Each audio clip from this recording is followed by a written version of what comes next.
Hello guys, good morning. You are welcome to my YouTube channel, the Explicit Tutorials. As you all know, my name is Dr. Joseph. Please, as you are watching this video, endeavor to subscribe, like, share, and comment. In today's video, we shall be discussing variation. So variation, we know, is just like a term that denotes the various changes that an organism undergoes. Now, on a broad note, we have two types of variations. All right, on a broad note, we have two types of variation. We have what is called the genetic variation, all right, genetic variation, and what? The non-genetic variation. These are the two types, genetic variation and what? Non-genetic variation. Now, under these two types of variations, you have subdivisions, okay? So let's start with the genetic variation. Two types of variation, genetic and what? Non-genetic. Then under genetic, we have other divisions, okay? Under the genetic variation, we have what is called the sex variation. Before I write out the other ones, let me explain this first. Now, under the sex variation, we have the primary sex variation. As the name implies, sex, all right? Now, so these are the various organs found in living organisms or things that carry out the work of what? Reproduction. They are responsible for reproduction. Good examples are the ovary. Ovary in females produce what? Egg or ovum. All right. While the testes in males produce what? Or release or secretes sperm. All right. You see, these are gametes or sex cell. So they cause primary sex variation in the sense that ovary is to the females and the ovary produces what? Egg. The testes produce sperm. All right. So these are primary sex. They are responsible for primary what? Sex variation. And the next one you now have it to be what? Secondary sex variation. Now, okay, in this type of variation, it's just like ask yourself, what are the organs present in a male organisms that are absent in a female organism? For example, now you have, all right, you have the king parrot. The king parrot is called what? It's called Electus ruratus. Electus ruratus, called what? King parrot. Now, these king parrots, the male, we have the male species, of course, and the female species. In the male species, okay, the male species have the male species now. The male species have, okay, they have green color. They have green color, but they have what? Orange bill. The male species that is under secondary sex variation. Now, I said a good example is what? King parrot, Electus ruratus. The male species, they are green colored, but they have what? Orange bill. But the female species, they are blue. They appear blue and what? Red. They appear blue and what? Red. And their bill is actually what? Black. You see, females, black. This color, fear this color, black. Oh. Female Anopheles mosquito, they feed on blood. Females, parasites, okay, like vampires. Okay, they appear blue and what? Red in color, but their bill is what? Black. Fear black, very, very dangerous. And you know that black is one of the colors that absorb heat the most. Black, females. So males have green color but orange bill. Cool colors, no issues. Blue and red but black bill. That is what? The secondary sex variation. Under the same sex variation, you now have the third one called alternating variation. Alternative variation. There are some organisms that have they have different forms of what reproductive mode. Okay, for example, now in the genus Cynid, these cynids can also be called gallwaps. Gallwaps. You also have the non-produce called what? Agamic ones. Agamic. And these ones are non-reproducing. They are non-reproducing.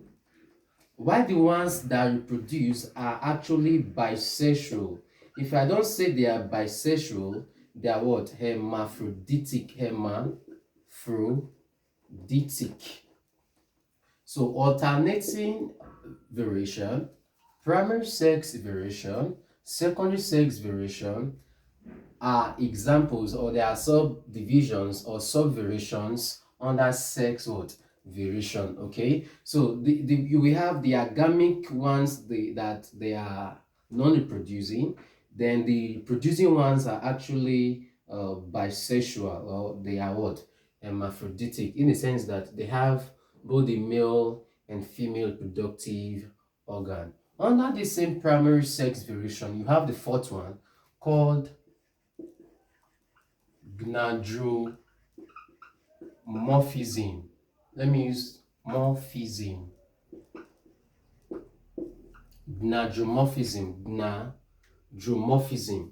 This is a phenomenon in which one organism displays the male and female characteristics. Gnandromorphism is a phenomenon in which a single organism displaces or expresses both the male and female characteristics. All right, let me give an example. For example, now you have the butterflies. The butterflies, as a male, they have large eyes. They have large eyes in one part of their body as a male. Then as a female, on the underside of their body, they have what is called what? Stink cells. You see now that a single organism displays, that is butterflies, they display male feature, which happens to be what? Possession of what? Large eyes, and female feature possessing what? Stink cells. All right, so these are examples under what? Gnandromorphic variation. You say gnandromorphism. So these organisms are what? Gnandromorphic in what? In nature. Please take note of that. Another examples of gnandromorphic organisms are the honeybees and bumblebees. The honeybees and the bumblebees, they display the male and female characteristics. All right, as a male organism, they are brightly colored.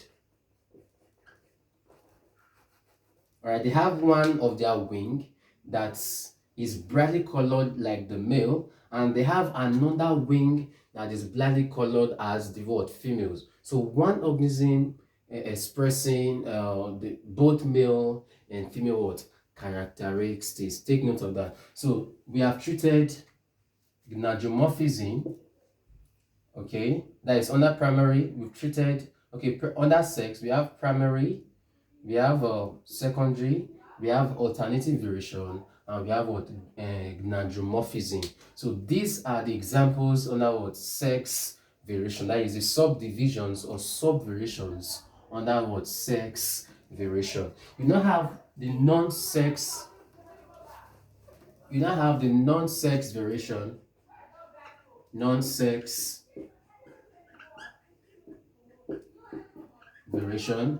the non-sex variation, we have the continuous variation and the discontinuous variation.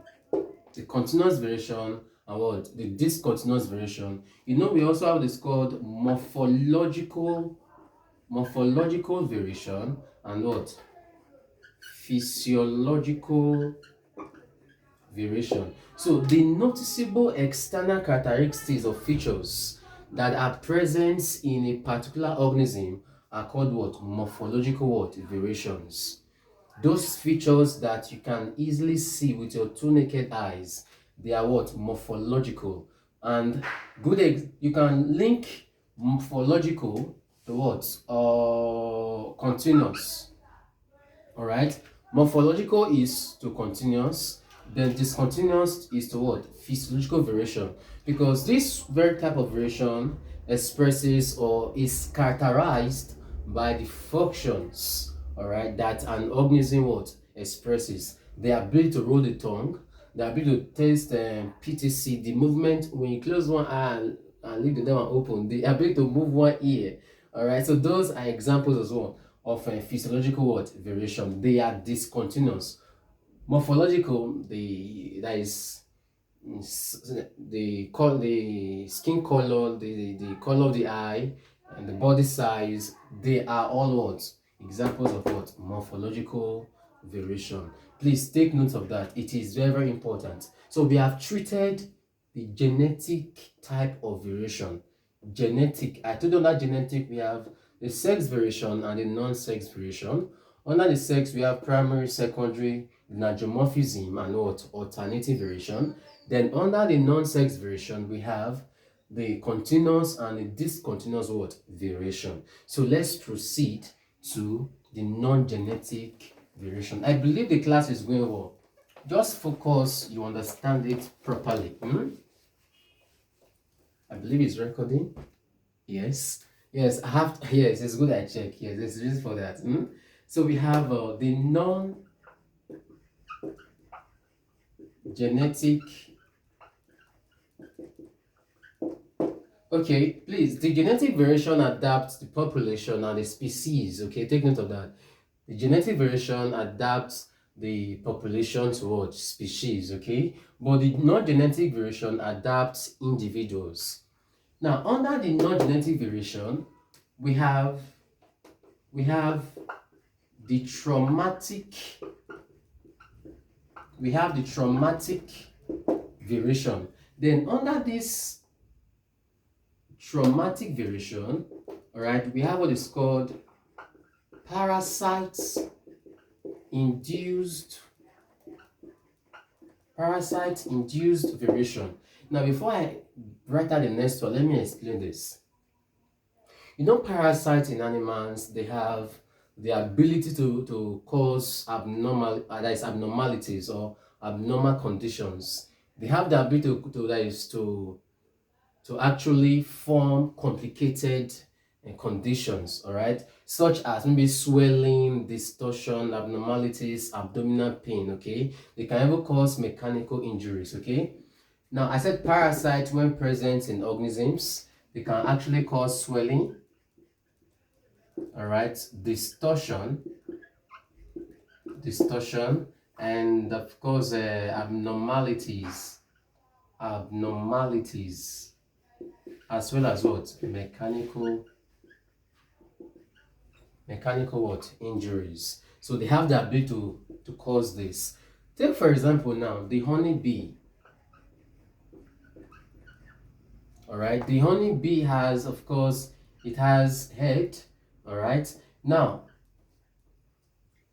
when a parasite is found on the head of the honeybee, this parasite is called what? Stallops. When stallops are found in the head of the honeybee, it causes what? Reduction in size. That is, it reduces the size of the head of the honeybee. It causes what? Pubescence. It causes wing venation, and it causes that is enlargements of the abdomen. So when these stallops, which is a type of parasites, present in the head of the honeybee are called the Apis melliferans. What are the impact of these teleps on this organism? It causes reduction of its it causes reduction to the size of the head, pubescence, wing venation, and what enlargement of what the abdomen. That is when you have as what parasite induced variation. The changes that happen or that take place in an organism by parasite is called what parasitic induced what variation. Please take note of that. The next one is, I believe I can narrow above this one.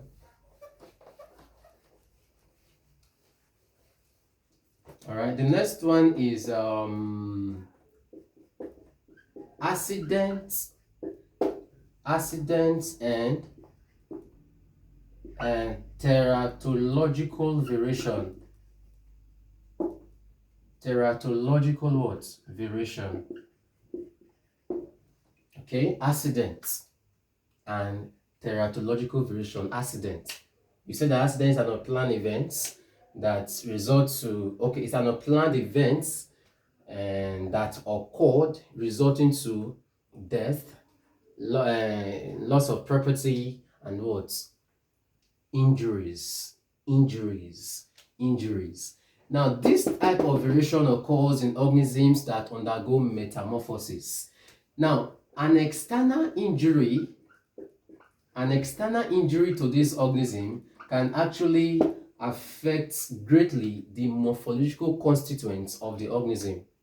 Any external injury to this organism that is causes a great effect to the internal constituents of what this organism.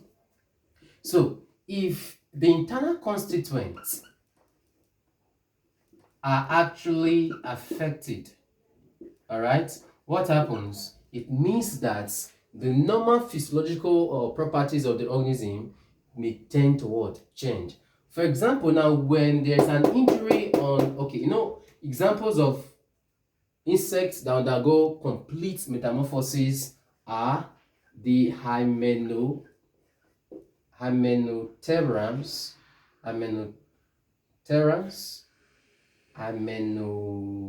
okay, what is the word again? Hymenopterans, yeah. All right, these organisms, they're actually the wasps. Hymenopterans. Yeah, there's the word. Sorry for that. Hymenopterans. Now, these are the wasps, the bees, and ants. All right, ants. You also have butterflies. You have mosquitoes.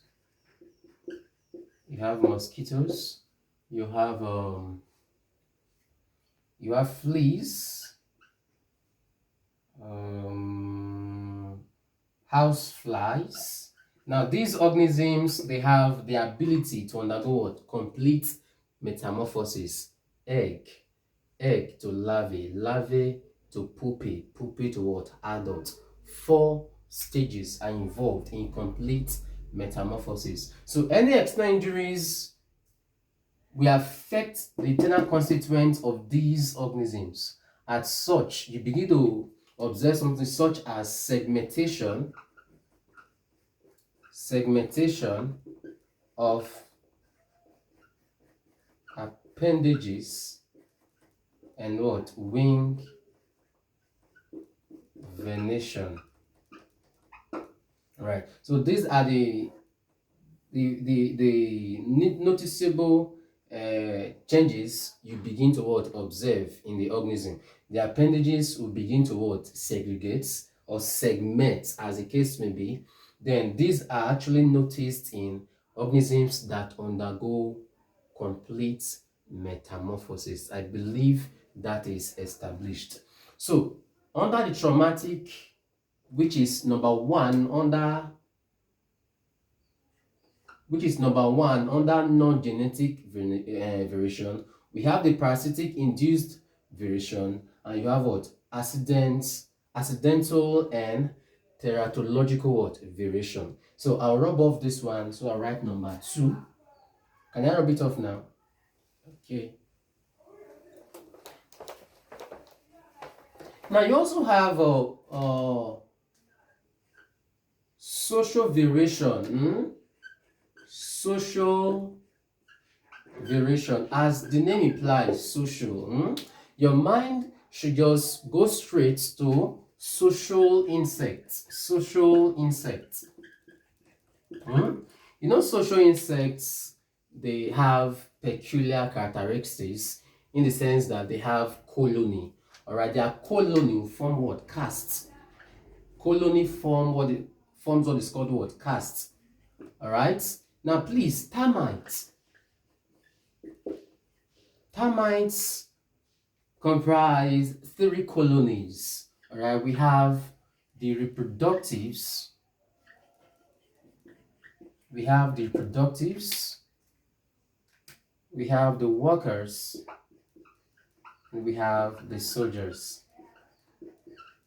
All right, these are the 3 castes found in the termites. Then under the reproductives, we have the king, we have the queen, and we have the winged reproductives.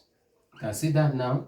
Under reproductives, we have the king, we have the queen, and we have the winged reproductives. Now, the king actually it is wingless. It does not have wings, all right? It is what? Wingless. And it has a small abdomen. It is smaller than the queen. The function of the king is to mate or fertilize the queen. I said 1, it is wingless. It does not have wings. And 2, it is smaller than the queen. What does it do? It mates or fertilizes the queen.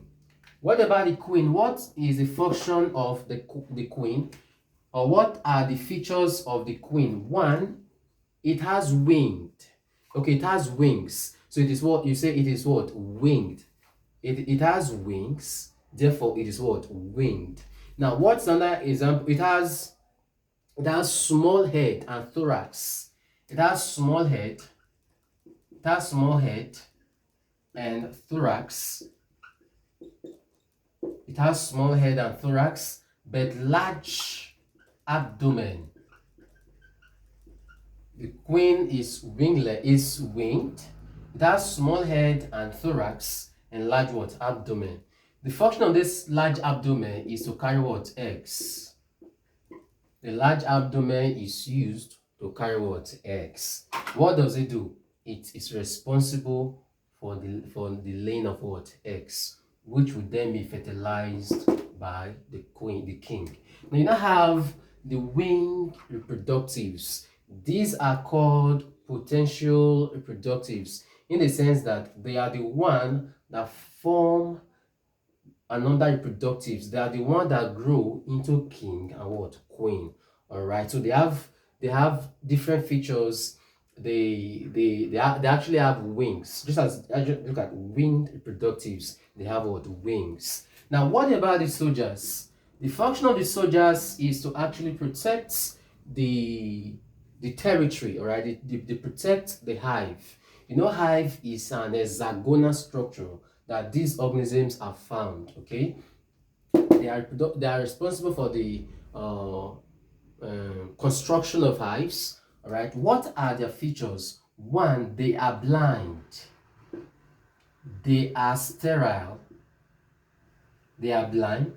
They are sterile. Yes, they have well modified mouth parts.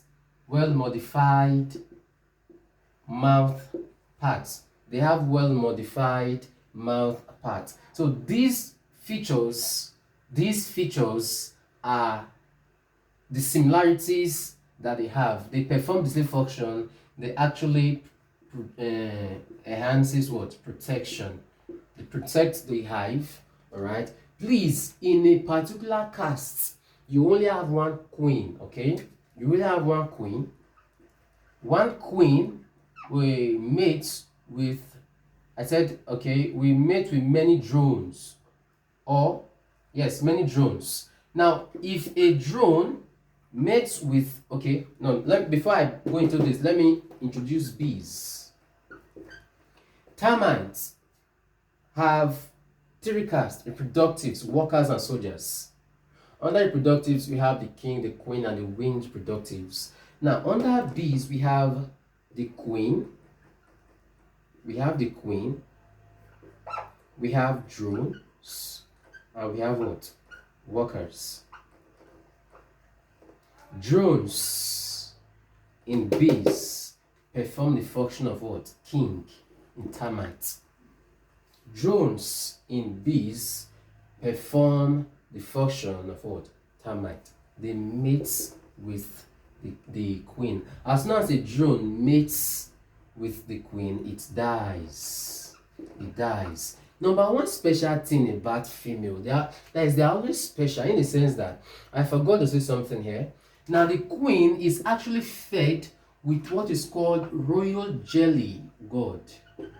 Royal jelly, which is a special type of meal that is used to feed the queen. Very special kind of meal, okay? I don't know females. Yes, black bill. Don't forget to, yeah, you have black bill, eh? And you that is an Anopheles mosquito. You suck blood for a living, vampires.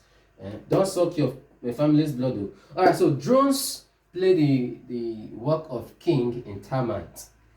I've described what the queen does as well as what the workers. So these are the different variations that no matter how large a caste may be, you have only one queen in a caste. Only one queen in a caste. And the queen can mate with several workers, okay? That is, call it what? Polyandry mating. Polyandry, when it's mates with many males, all right, or with many drones. Drones actually is what? Polyandry. Take note of that. It is very important. Now we just treated social variation. Now you now have another one, number 3. You have ecological variation. Ecological what? Variation. Under ecological variation, we have what is called habitat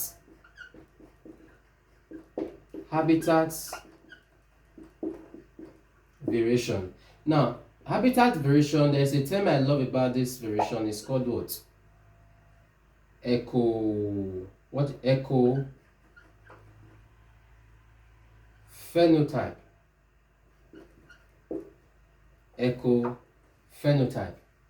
Ecophenotype, or you can say ecophenotypism, is a phenomenon in which you have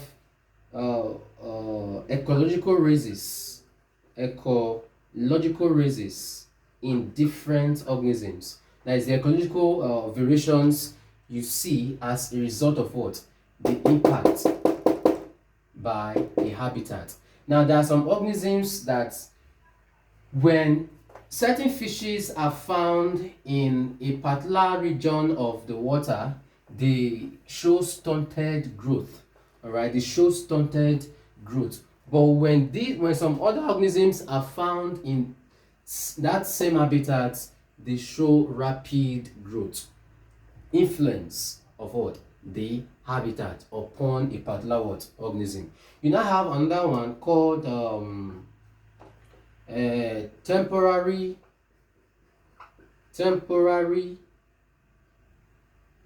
okay, no, this one, okay, habitat, okay. Okay, you have I think it's under its, yeah, temporary climatic induced variation. Temporary climatic induced variation, which means that there are some climatic conditions, perhaps extreme droughts or other climatic conditions can actually affect the characteristics of an organism, both the metabolic rates, the growth rates, the developmental stages, and the productive rate. There are some organisms in climatic conditions, they do not grow properly, all right? They begin to show slow growth, and some may have high adaptive features that will make them to grow properly in this type of variation. You now have another example called what is called a host determined variation. Host determined variation. Now, these variations expressed in these organisms are actually determined by the host in which they are found. I said host determined variation is a type of variation that is expressed in a parasite with regard to the host in which it is found. For example, now you have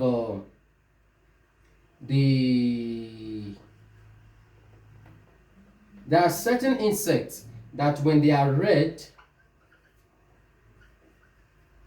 from like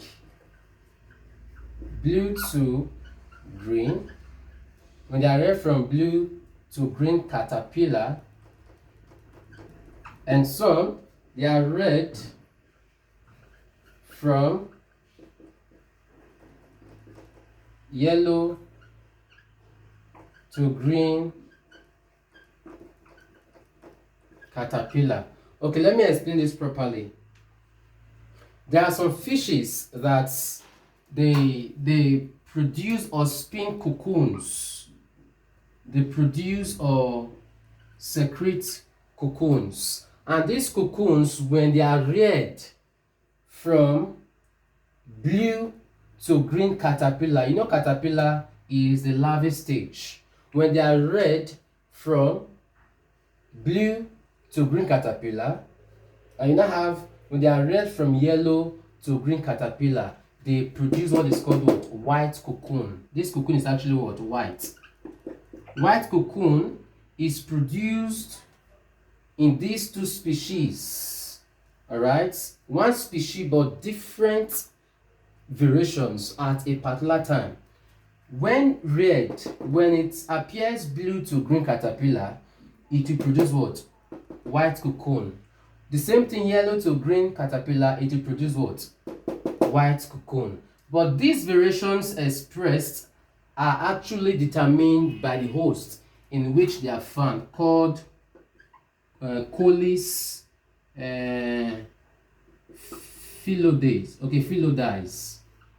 I believe this word is correct. Colis phyllodes. So this Colis phyllodes in which these are found determines the variations that these organisms will show, or these organisms have already shown. So please, host determined variations that are determined by the host in which they are found. So please take note of that. It is very, very important. So we also have what is called I'll rub off this very one now. We also have what is called allometric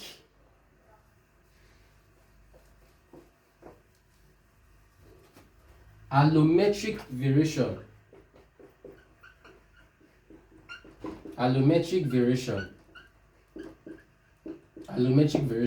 Now, this type of variation is actually expressed in organisms that have disproportionate size with relation to other parts of their body. Now, there are some organisms that have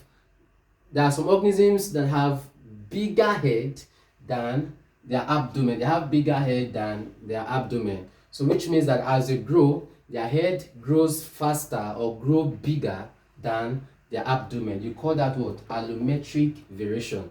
Variation that occurs in the outer part of the body, in which the head grows bigger than the abdomen, or the head grows faster than the abdomen. So you call that allometric type of variation. So please take note of that. Is there another one I've not mentioned? Is there another one?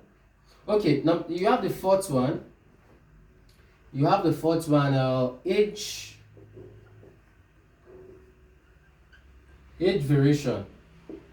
Under this age variation, that is where you have, you can say life cycle. All right, life cycle, where you have the egg, perhaps to the larva, perhaps to juvenile, and finally to what? Adult. Adult. Now there are some organisms that have no larval forms. They have no larval forms or stages. They have no larval forms or what? Stages. For example, now birds, reptiles,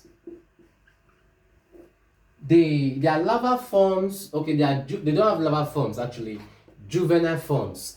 Their juvenile forms are different from their adult, okay, their juvenile stage is different from their adult what stage. Now,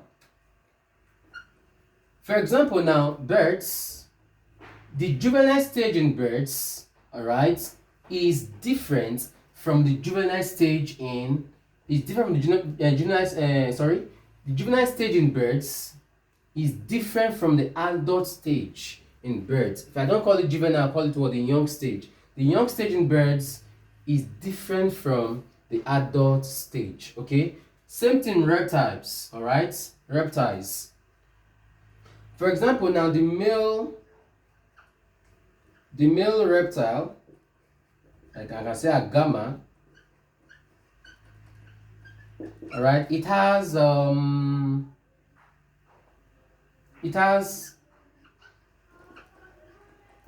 brightly colored.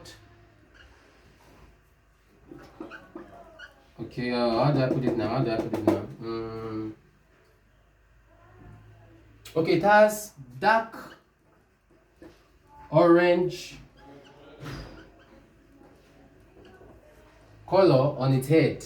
All right, it has dark orange color on its what? Heads. So these are variations that are observed in different organisms' life cycle. All right, the adult stage in reptiles are different from the juvenile stage, while the juvenile stage in birds are different from their adult stage. Please take note of that. You now also have what is called larval forms. The larval forms. These are organisms that have larvae. All right. You now have Chrocophore in echinoderms. You have Chrocophore in echinoderms. You have tadpoles in frogs. You have tadpoles in frogs. You have tadpoles in frogs and which one again? Okay, you have planula larva in hydra. You have amphiblastula larva in sponges. All right, you now have Onchomiracidium larva in trematodes. Okay, we have tubularians. Okay, sorry, monogenians. Monogenians have Onchomiracidium larva. Then the digynia or trematodes, all right, they have Miracidium larva. Miracidium larva. Then mosquitoes, let me write it. We have Wriggler larvae in mosquitoes. We have caterpillar caterpillar larvae in butterflies and beetles. Sorry. Okay, is it beetles now? Termites. Termites and butterflies have what? Caterpillar larvae. So these are the different larval forms of different what? Organisms. That is of different respective organisms. Take note of that. Is there another one? Okay, you now have don't forget we are still on. Okay, we've done no larvae. Then this one is larvae, which is the second one. Then the third one now is what is called the young and old ones. Now, for example, now the male deer develops what is called antler. That is horns as it what grows. Now this antler will begin to what divide into what several points. The antler in the male deer divides as the organism grows. Now the antler in the young ones, all right, the points, or the antler points rather, the antler points in young ones are fewer than the antler points in what older ones, which means that as the organism grows older, you begin to have what more antler what points. All right, male deer possessing what antler or horns. Now as the organism grows, you begin to have what point divisions, like lines, strands. As it grows, you begin to have what more antler what points. All right, more division point. Take note of that. It is very, very important. Now we've just established this. Is there which one am I to put on the board again? Okay, you now have good. You have number 2 now. That is, you have what is called a seasonal variation in same individual. All right, seasonal variation in same individual. Now, of course, when you hear the word season, like it's just like the changes that take place that is in a particular period in a given year. The various changes that occur in a year with respect to what time. Now there are some organisms, or rather, you see some feathers of animals or birds. Rather, the feathers of birds tend to be brightly colored. Brightly colored in breeding season. Now the reason it is brightly colored during breeding season is to attract opposite what mates, all right, or opposite organism for what mating. So birds, for example, during that is under seasonal variation, they have feathers that are brightly colored. During the breeding season. Okay, take note of that. You also have there are some birds and mammals in the Arctic and subarctic region. All right, birds found in Arctic and subarctic regions. All right, now their feathers, they possess what is called what white, brightly colored feathers. All right, this if you don't call it white, brightly colored feathers. I can call it winter dress. Winter dress. During winter, they have this type of what? Their feathers are actually brightly colored, and in the sense that the color of their feather matches with that of what? The environment. So the feather in question is meant for camouflage. Alright?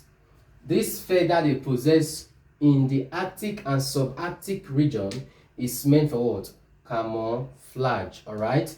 Now take note, they return from their cryptic winter dress into their normal summer dress. Alright, so which means that during winter, they have what is called what? They possess feathers that are meant for what?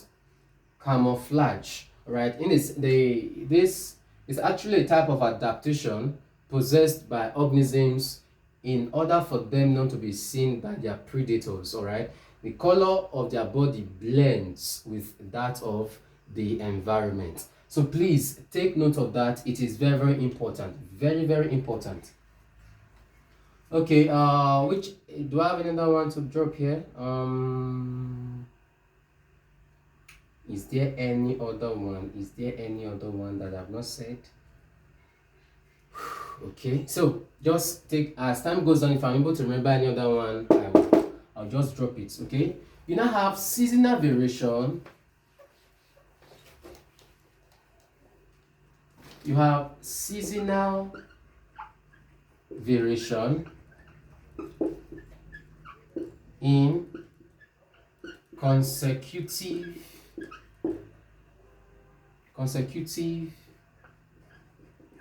individuals. Consecutive what? Individuals. This type of variation is peculiar to insects that have what? Short life cycle.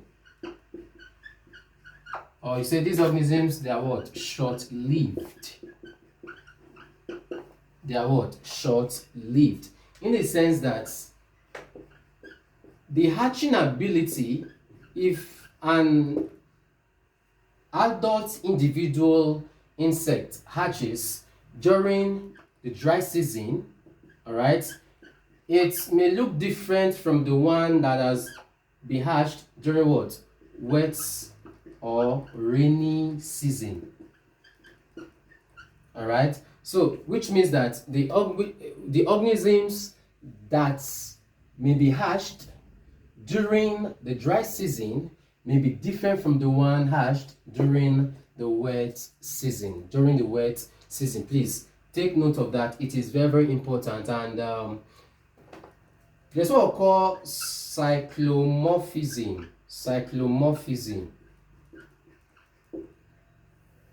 Cyclomorphism is a type of cyclic morphological changes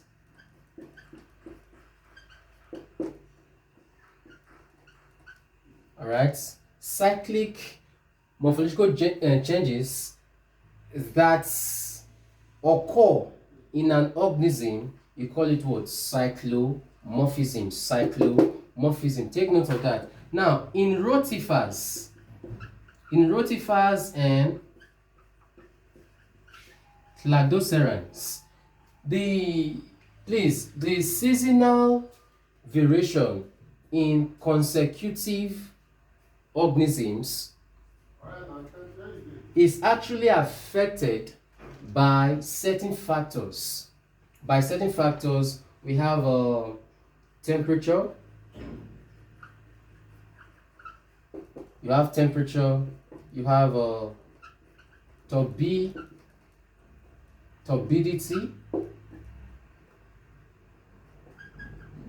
even turbulence, and other